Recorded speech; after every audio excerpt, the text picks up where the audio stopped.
Zombie apocalypse के उस खौफनाक मंजर से कहानी शुरू होती है जहां चारों तरफ सिर्फ तबाही और मौत का सन्नाटा पसरा था। वेगास अब इंसानों के रहने लायक नहीं बचा था और मॉली व निकलास किसी तरह मौत के मुंह से निकलकर अपनी जान बचाते हुए भाग रहे थे। उनका मकसद साफ था, किसी तरह उस एयरफील्ड तक पहुंचना जहां उनके दोस्त इंतजार कर रहे थे ताकि वे प्लेन के जरिए ज़ॉम्बियों की इस नर्क जैसी दुनिया से दूर निकल सकें। रेगिस्तान के बीचों बीच सफर करते हुए अचानक मॉली की तबीयत बिगड़ने लगी। उसकी हालत देख निक ने मजबूरी में गाड़ी रोक दी ताकि उससे कुछ पल आराम मिल सके, लेकिन किस्मत को शायद कुछ और ही मंजूर था। जैसे ही मॉली वापस गाड़ी में बैठी और उन्होंने आगे बढ़ने की कोशिश की, गाड़ी का पिछला टायर रेत के एक गहरे गड्ढे में बुरी तरह धंस गया। एक्सीलरेटर दबाने की तमाम कोशिशों के बावजूद पहिया बाहर निकलने का नाम नहीं ले रहा था। घबराहट में निक ने अपना मोबाइल निकाला और अपने दोस्त जमी को कॉल करने की कोशिश की, लेकिन नेटवर्क नदारद था। तभी मॉली की नजर दूर झुलसते रेगिस्तान में एक धुंधली सी परछाई पर पड़ी। गौर से देखने पर उनके रोंगटे खड़े हो गए। वह कोई इंसान नहीं बल्कि सूट टाई पहने एक ज़ॉम्बी था जो बेहद धीमी लेकिन निरंतर चाल से उन्हीं की ओर बढ़ा चला आ रहा था। खतरे को भांपते हुए निक ने तुरंत डैशबोर्ड से अपनी पिस्तौल निकाली और ज़ॉम्बी पर फायर झोंक दिया। डर के मारे उसका निशाना सटीक नहीं था, लेकिन कई गोलियां दागने के बाद आखिरकार एक गोली ज़ॉम्बी के सीने में जा लगी और वह रेत पर गिर पड़ा। लेकिन राहत की वह सांस बहुत छोटी थी। कुछ ही पलों में मौत को मात देते हुए वह ज़ॉम्बी फिर से लड़खड़ाता हुआ उठ खड़ा हुआ और दोबारा उनकी तरफ बढ़ने लगा। अब उनके पास कोई चारा नहीं था। वे फुर्ती से गाड़ी में वापस कूदे और खुद को लॉक कर लिया। बाहर खड़ा वह खौफनाक ज़ॉम्बी पूरी ताकत से शीशे तोड़ने की कोशिश करता रहा, लेकिन नाकाम रहा। वक्त रेंगता रहा। शाम ढली और रेगिस्तान में रात का अंधेरा छा गया। हालात तब और बदतर हो गए जब निक को एहसास हुआ कि जल्दबाजी में उसका मोबाइल गाड़ी के बाहर ही गिर गया है। मदद की आखिरी उम्मीद भी अब रेत में पड़ी थी। तनाव ने दोनों के सब्र का बांध तोड़ दिया और उनके बीच बहस हो गई। हालांकि खामोशी और डर ने जल्द ही उन्हें शांत भी कर दिया। अचानक उन्हें महसूस हुआ कि बाहर सब कुछ शांत हो गया है। वह डरावना साया खिड़की से गायब था। यह सोचकर कि शायद खतरा टल गया है, मॉली ने हिम्मत जुटाई। उसने टॉर्च निकाली और निक के साथ वह कीमती मोबाइल ढूंढने बाहर निकली। मोबाइल गाड़ी के पास जमीन पर मिल गया। मॉली राहत की मुस्कान के साथ निक को यह बताने के लिए पलटी ही थी कि तभी मंजर बदल गया। उसी ज़ॉम्बी ने अंधेरे का फायदा उठाकर पीछे से हमला किया और सीधे निक की गर्दन दबोच ली। मॉली बुत बनी अपनी आंखों के सामने अपनी दुनिया उजड़ते देखती रही। वह चाहकर भी कुछ न कर सकी और देखते ही देखते उस वहशी ज़ॉम्बी ने उसके बॉयफ्रेंड को नोच डाला। डर और सदमे से कांपती हुई मॉली जान बचाकर वापस गाड़ी में भागी। उसने जल्दी जल्दी अपना बैग खाने पीने के सामान से भरा और वहां से निकलने की तैयारी करने लगी। तभी उसे लगा कि ज़ॉम्बी फिर गायब हो गया है। एक पल के लिए उसे लगा कि शायद वह बच गई है, लेकिन अगले ही पल मौत का वह साया उसके बिल्कुल करीब आ धमका। इस बार मॉली ने बिना एक पल गंवाए दूसरी तरफ का दरवाजा खोला और घुप अंधेरे रेगिस्तान में बेतहाशा दौड़ पड़ी। किस्मत से वह उस काली रात में जिंदा बच गई। सुबह होते ही उसे एहसास हुआ कि एयरफील्ड अभी भी मीलों दूर है। जब उसने अपना बैग चेक किया तो हताशा और बरह गई। सफर काटने के लिए बस पानी की कुछ बोतलें और चॉकलेट बार ही बचे थे, लेकिन थकान और भूख के बावजूद मॉली ने हार नहीं मानी। रात गहराने पर उसने एक आग जलाई, लेकिन वह ज़ॉम्बी किसी साए की तरह फिर लौट आया। मॉली जान बचाने के लिए एक पहाड़ी की तरफ भागी और थकान से चूर होकर एक ऊंची चट्टान पर सो गई। अगली सुबह जब उसकी आंख खुली तो ज़ॉम्बी चट्टान के नीचे खड़ा था। मॉली समझ गई कि वह ऊपर नहीं चढ़ सकता। उसने उसे चकमा देने के लिए एक चीज दूर फेंकी और खुद नीचे उतरने की कोशिश की, लेकिन पैर फिसलने से वह गिर पड़ी। आवाज सुनते ही ज़ॉम्बी उसकी तरफ लपका। मॉली दर्द को भूलकर भागी और उसे एहसास हुआ कि ज़ॉम्बी बहुत धीमा है। डर के बीच वह उसका मजाक उड़ाने भी लगती है और सफर जारी रखती है। घंटों चलने के बाद प्यास से बेहाल मॉली को एक वीरान घर दिखाई दिया। वह उम्मीद लेकर अंदर गई, लेकिन वहां न अन्न था न जल। थकान मिटाने के लिए वह एक पुराने गद्दे पर लेट गई, लेकिन आराम उसकी किस्मत में नहीं था। कदमों की आहट ने उसे चौंका दिया। वही ज़ॉम्बी वहां भी आ पहुंचा था। मॉली बाथरूम में शॉवर के पर्दे के पीछे छिप गई। ज़ॉम्बी उसकी गंध सूंघते हुए ठीक सामने आ खड़ा हुआ। मुसीबत यहीं खत्म नहीं हुई। उसी वक्त एक जहरीला बिच्छू उसके शरीर पर रेंगने लगा। मॉली ने गजब का संयम दिखाया। उफ तक नहीं की। ज़ॉम्बी के जाते ही उसने बिच्छू को मारा और उसने एक बार फिर जमी को कॉल करने की कोशिश की, लेकिन नेटवर्क अब भी नदारद था। पानी की आखिरी बूंदें भी खत्म होने को थीं और दूर दूर तक किसी इंसानी आबादी का नामो निशान नहीं था। हताशा के इस पल में अचानक उसे फिर वही ज़ॉम्बी दिखाई दिया। मौत का वह साया जो अब भी भूखा था और इंसानी मांस की तलाश में था। मॉली समझ गई कि इससे पीछा छुड़ाना आसान नहीं है। उसने गुस्से में एक पत्थर उठाकर उस पर दे मारा, लेकिन उस बेजान शरीर पर इसका कोई असर नहीं हुआ। उसने ज़ॉम्बी का सिर कुचलने का भी सोचा, लेकिन निक के साथ हुए हादसे की याद ने उसके कदम रोक दिए। उसने भागना ही बेहतर समझा। पीछा जारी रहा। थकान और गुस्से से झुंझलाकर मॉली उसे गालियां देने लगी, लेकिन तभी उसे एहसास हुआ कि ज़ॉम्बी की यह बेवकूफ़ी और धीमापन ही उसकी सबसे बड़ी ताकत है। चूंकि वह ज़ॉम्बी ऊंचाई पर नहीं चढ़ सकता था, इसी बात का फायदा उठाते हुए मॉली एक पहाड़ी पर बनी सुरक्षित गुफा तक चढ़ाच गई और वहां कुछ घंटों तक अपनी सांसें दुरुस्त कीं। सुबह की रोशनी के साथ उसने अपना बैग चेक किया। हालात डराने वाले थे। खाने के नाम पर बस एक चॉकलेट, नाम मात्र का पानी और एक एनर्जी ड्रिंक बची थी। फिर भी जिंदा रहने की जिद ने उसे टूटने नहीं दिया। काफी देर चलने के बाद उसे दूर एक पक्की सड़क दिखाई दी। उसे लगा कि शायद अब उसका बचना मुमकिन है, लेकिन उसकी यह खुशी रेत के महलों की तरह ढह गई। सामने क्षितिज से एक भयानक रेत का तूफान राक्षस की तरह उसकी ओर बढ़क रहा था। खतरा भांपते हुए मॉली ने पीछे हटने की कोशिश की, लेकिन कुदरत की रफ्तार के आगे वह बेबस थी। देखते ही देखते रेत के विशाल बादलों ने उसे घेर लिया। सब कुछ धुंधला हो गया। तेज हवा और उड़ती रेत ने उसे लगभग अंधा कर दिया था, और इसी अंधेरे का फायदा उठाकर वह ज़ॉम्बी एक बार फिर उसके बेहद करीब आ पहुंचा। फिर भी अदम्य साहस दिखाते हुए मॉली ने खुद को उसके वार से बचा लिया, लेकिन तूफान का कहर इतना ज्यादा था कि वह संभल नहीं पाई और जमीन पर गिरकर बेहोश हो गई। कई घंटों बाद जब रेत का गुब्बार छंटा तो वीराने में सिर्फ मॉली बची थी, जिंदा। जैसे ही उसे होश आया और वह लड़खड़ाते हुए उठी, उसकी नजर सड़क से गुजरते एक ट्रक पर पड़ी। उसने अपनी बची खुची ताकत समेटकर मदद के लिए आवाज लगाई। किस्मत से ट्रक रुक गया। उसमें से दो दोस्त टेड और जसन नीचे उतरे। उन्होंने फौरन मॉली को पानी दिया और सहारा देकर गाड़ी तक ले गए। गाड़ी की ठंडक में बैठकर मॉली ने उन्हें बताया कि वह एयरफील्ड जा रही थी, लेकिन तूफान में उसका बैग कहीं खो गया है। यह सुनकर दोनों दोस्त दरियादिली दिखाते हुए बैग ढूंढने निकल गए। ज़ॉम्बी से सामना होने के बाद पहली बार मॉली को चैन की सांस मिली थी। उसने अपना फोन चार्जिंग पर लगाया, लेकिन तभी सनरूफ के शीशे पर उसकी नजर पड़ी और उसका खून जम गया। वहां एक तस्वीर चिपकी थी, एक पिता और उसके बेटे की, जो अब इस दुनिया में नहीं थे। मॉली का माथा ठनका, क्योंकि तस्वीर में दिख रहे युवक ने वही टोपी पहन रखी थी जो अभी उन दोनों में से एक के सिर पर थी। शक गहराते ही उसने गाड़ी की तलाशी ली और एक जैकेट के नीचे उसे कैदी की वर्दी मिली। अब उसे यकीन हो गया कि उसके मददगार कोई आम लोग नहीं, बल्कि भागे हुए अपराधी हैं। कुछ ही देर में टेड और जसन बैग लेकर लौट आए और मॉली से एयरफील्ड का रास्ता पूछने लगे। मॉली ने रास्ता बताने से साफ मना कर दिया। उसने उनकी मदद के लिए शुक्रिया कहा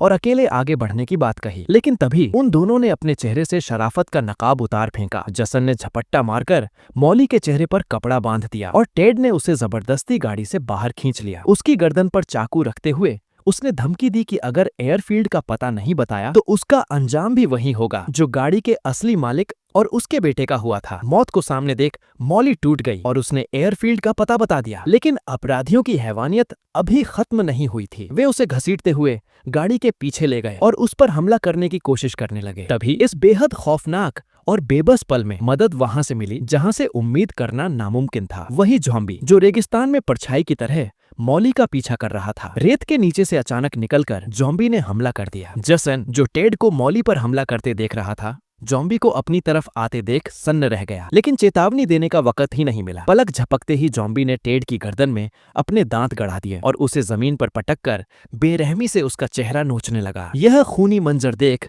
मॉली सदमे में थी, लेकिन जीने की चाह ने उसे झकझोरा और वह किसी तरह उठ खड़ी हुई। जसन डर के मारे अपने साथी को मरता छोड़ गाड़ी में बैठकर भाग निकला। यह डरावना नजारा मॉली को उसके अतीत के किसी गहरे जख्म की याद दिला गया। एक पल के लिए उसे लगा जैसे वह अपने बेटे को देख रही है, लेकिन भावनाओं में बहने का वक्त नहीं था। वह जानती थी कि शिकार खत्म करते ही ज़ॉम्बी फिर उसकी तरफ मुड़ेगा। किस्मत से भागते वक्त अपराधियों के सामान से एक डिब्बा गिर गया था, जिसमें पानी की कुछ बोतलें और एक रबर की नाव राफ्टा थी। मॉली ने बिना वक्त गंवाए नाव में हवा भरी, बोतलें रखीं और सड़क के सहारे आगे बढ़ने की तैयारी करने लगी। उसे पता था कि सफर अभी खत्म नहीं हुआ है। रास्ते में क्योंकि जो पुराने टायरों को देख मॉली के दिमाग में एक तरकीब सूझी। उसने ज़ॉम्बी के गले में एक भारी टायर बांधा और उसे अपनी रबर की नाव से जोड़ दिया ताकि वह चलते चलते उसका सामान भी खींचता रहे। यह अजीबोगरीब योजना काम कर गई और वे रेगिस्तान के सन्नाटे को चीरते हुए आगे बढ़ने लगे। इस सफर के दौरान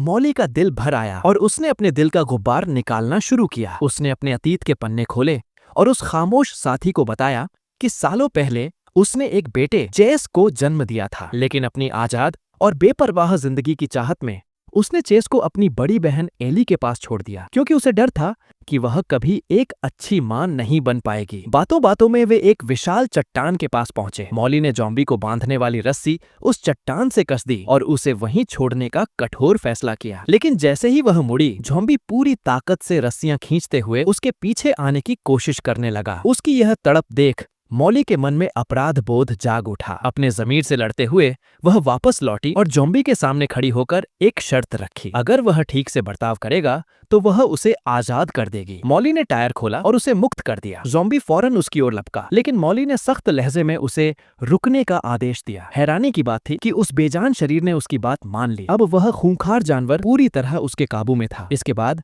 मॉली ने ऊंचाई पर एक अलाव जलाया। शाम का धुंधलका गहराते ही उसने अपने नए साथी को अपने अतीत के कुछ और किस्से सुनाए। उसने बताया कि वह और उसका बेटा अक्सर डोरी से जुड़े 2 डिब्बों वाला टेलीफोन का खेल खेला करते थे। बेटे से अलग होने के बाद चेस की आखिरी निशानी के तौर पर वह उन डिब्बों में से एक हमेशा अपने साथ रखती आई है। ये सब साझा करने के बाद थकान ने उसे घेर लिया और वह सो गई। अगली सुबह सूरज की पहली किरण के साथ वे सड़क तक पहुंच गए, लेकिन तभी दूर से कई फौजी गाड़ियों का काफिला आता दिखाई दिया। डर के मारे मॉली ने अपने उस अजीब दोस्त को सड़क के दूसरी ओर छिपा दिया ताकि सैनिक उसे गोली न मार दें। लगा कि वे बच गए, लेकिन तभी एक सैन्य वाहन बीच सड़क पर आकर रुका और सैनिकों ने आसपास की जांच शुरू कर दी। मॉली ने जॉम्बी को चुप रहने का इशारा किया और खुद हिम्मत करके सैनिकों से बात करने आगे बढ़ी। उसने झूठ बोला कि वह हवाई पट्टी पर अपने पति से मिलने जा रही है। सैनिकों को उसकी बातों पर शक तो हुआ, लेकिन फिर भी उन्होंने उसे आगे जाने का इशारा कर दिया। लेकिन तभी अनहोनी हो गई। जॉम्बी ने संयम खो दिया और लड़खड़ाते हुए सैनिकों के सामने आ गया। सैनिकों ने तुरंत अपनी बंदूकें तान लीं। मॉली बिजली की रफ्तार से दौड़ी और उसके सामने ढाल बनकर खड़ी हो गई, गिड़गिड़ाते हुए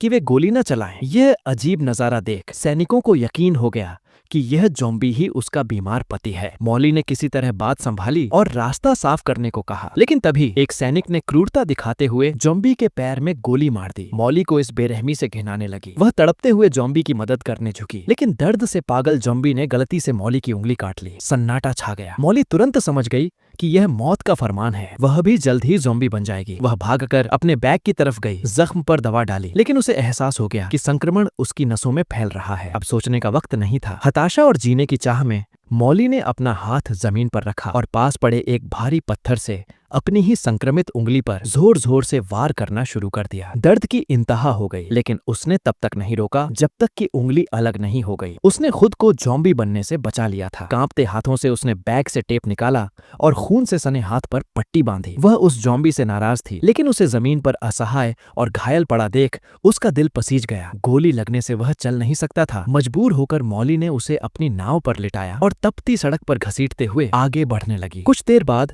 धुंधलके में उसे हवाई पट्टी दिखाई देने लगी। मंजिल करीब थी, लेकिन उसका साथी अब जवाब दे चुका था। मॉली ने उसे उठने के लिए कहा, मगर जॉम्बी ने कांपते हाथ से अपने सूट की जेब की ओर इशारा किया। मॉली ने जेब टटोली तो उसे एक बटुआ मिला। उसमें एक पहचान पत्र था। उसका नाम डेरिल था। साथ ही एक तस्वीर भी मिली जिसमें डेरिल एक खुशहाल युवा महिला के साथ था। मॉली की आंखों में आंसू आ गए। वह समझ गई कि डेरिल कोई राक्षस नहीं, बल्कि उसकी ही तरह वक्त का मारा एक इंसान था। उसने अपने दोस्त को आखिरी तोहफा मौत की दया देने का फैसला किया। सड़क किनारे से एक बड़ा पत्थर उठाकर वह डेरिल के पास गई। उसने भरे गले से उसकी मदद के लिए शुक्रिया कहा और फिर पत्थर के एक वार से डेरिल के दर्द को हमेशा के लिए खत्म कर दिया। भारी मन से मॉली अकेले ही सड़क पर आगे बढ़ी और आखिरकार हवाई पट्टी पहुंच गई। वहां चारों तरफ मौत का सन्नाटा था, लेकिन तभी रनवे के बीच खड़ी एक लाल रंग की गाड़ी पर उसकी नजर पड़ी। उम्मीद जागी, लेकिन जैसे ही वह पास गई, एक गोली चलने की आवाज ने सन्नाटा तोड़ दिया। वह जान बचाने के लिए गाड़ी के पीछे छिप गई। दूर से उसने देखा गोली चलाने वाला कोई और नहीं, जिमी था। जैसे ही जिमी को एहसास हुआ कि सामने कोई ज़ॉम्बी नहीं बल्कि जिंदा मॉली है, शांत हो गया।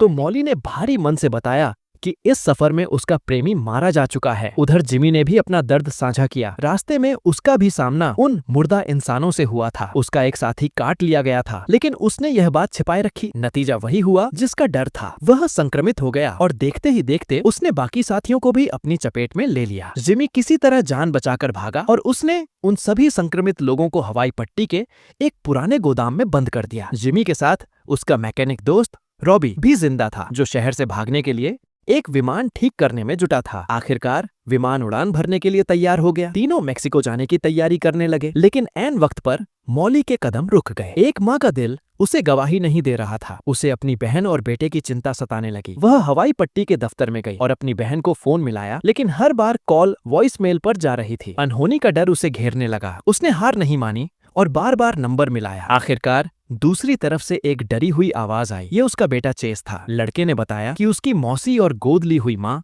कई दिनों से लापता हैं और वह डर के मारे अपने कमरे में छिपा हुआ है। मॉली ने अपने बेटे से वादा किया कि वह उसे लेने आ रही है और तब तक उसे वहीं छिपे रहने को कहा। नए हौसले के साथ मॉली उस लाल गाड़ी की तरफ दौड़ी, लेकिन वहां पहुंचते ही उसे झटका लगा। चाबियां गाड़ी में नहीं थीं। उसे तुरंत जिमी के उन संक्रमित दोस्तों की याद आई जो गोदाम में बंद थे। चाबियां उन्हीं के पास थीं। जान की परवाह किए बिना उसने एक भारी औजार पाना उठाया, गोदाम के दरवाजे पर लगी जंजीरें तोड़ी और मौत के उस अंधेरे कमरे में दाखिल हो गई। अंदर जमीन पर एक ज़ॉम्बी पड़ा था। मॉली ने उसकी तलाशी ली, लेकिन चाबियां नदारद थीं। तभी अंधेरे से एक दाढ़ी वाले ज़ॉम्बी ने उस पर हमला कर दिया। मॉली ने पूरी ताकत से औजार उसके सिर पर दे मारा और उसे ढेर कर दिया, लेकिन चाबियां उसके पास भी नहीं थीं। अपनी खोज जारी रखते हुए वह मशीन कक्ष बॉयलर रूम की तरफ बढ़ी, जहां एक और ज़ॉम्बी पीठ के बल पड़ा था। जैसे ही वह मुड़ा, मॉली डर के मारे पीछे हटते हुए गिर पड़ी और उसके हाथ से हथियार छूट गया। मौत उस पर झपटने ही वाली थी कि तभी मॉली की नजर पास पड़ी एक ड्रिल मशीन पर गई। उसने फुर्ती से उसे उठाया और ज़ॉम्बी के माथे में उतार दिया। वह बाल बाल बची थी। आखिरकार उस ज़ॉम्बी की जेब में उसे गाड़ी की चाबियां मिल गईं। मॉली ने तूफानी रफ्तार से गाड़ी दौड़ाई और अपने बेटे को बचाने निकल पड़ी। रास्ते में उसे अपने उस ज़ॉम्बी दोस्त की याद आई, जिसने अनजाने में ही सही इस भयानक सफर में उसका साथ दिया था। घंटों बाद वह लास वेगास के उस वीरान मोहल्ले में पहुंची जहां उसकी बहन एली रहती थी। घर एकदम शांत और खाली लग रहा था। अपनी सुरक्षा के लिए एक फावड़ा उठाकर वह अंदर दाखिल हुई। रसोई में उसे एली के पति की लाश मिली। आगे बढ़ने पर कांच के दरवाजे पर खून से लिखा एक आखिरी संदेश दिखाई दिया। एली ने लिखा था कि उसे काट लिया गया था और उसने सब खत्म करने का फैसला कर लिया। दूसरी तरफ एली का जला हुआ शरीर पड़ा था। उसने खुद को जला लिया था ताकि वह ज़ॉम्बी बनकर चेस को नुकसान न पहुंचा सके। इस मंजर ने मॉली को तोड़कर रख दिया। आंसुओं के साथ वह अपने बेटे को ढूंढने लगी, लेकिन वह कमरे में नहीं था। हताशा में वह रोने लगी। तभी उसकी नजर उस डिब्बे पर पड़ी जिसे चेस बचपन से टेलीफोन खेल के लिए संभाल कर रखता था। अचानक कदमों की आहट सुनाई दी। मॉली ने कसकर फावड़ा पकड़ा और बाहर आई, लेकिन सामने कोई ज़ॉम्बी नहीं बल्कि चेस का खिलौना तंबू था। उसके अंदर उसका बेटा दुबका हुआ था। मॉली ने राहत की सांस ली, अपने बेटे को सीने से लगाया और वादा किया कि अब वह उसे कभी अकेला नहीं छोड़ेगी। दोनों ने शहर से भागने की तैयारी की, लेकिन जैसे ही वे सीढ़ियों से नीचे उतरे, ज़ॉम्बियों के एक बड़े झुंड ने दरवाजा तोड़ना शुरू कर दिया। मॉली ने अपने बेटे को पीछे रहने को कहा और खुद एक चट्टान की तरह उसके सामने खड़ी हो गई। जैसे ही दरिंदे अंदर घुसे, मॉली ने फावड़ा तान लिया। क्या माँ और बेटे इस कयामत से बच पाए या नहीं, यह एक रहस्य ही रह गया। और इसी अनसुलझे मगर साहसी मोड़ पर यह कहानी यहीं खत्म हो गई।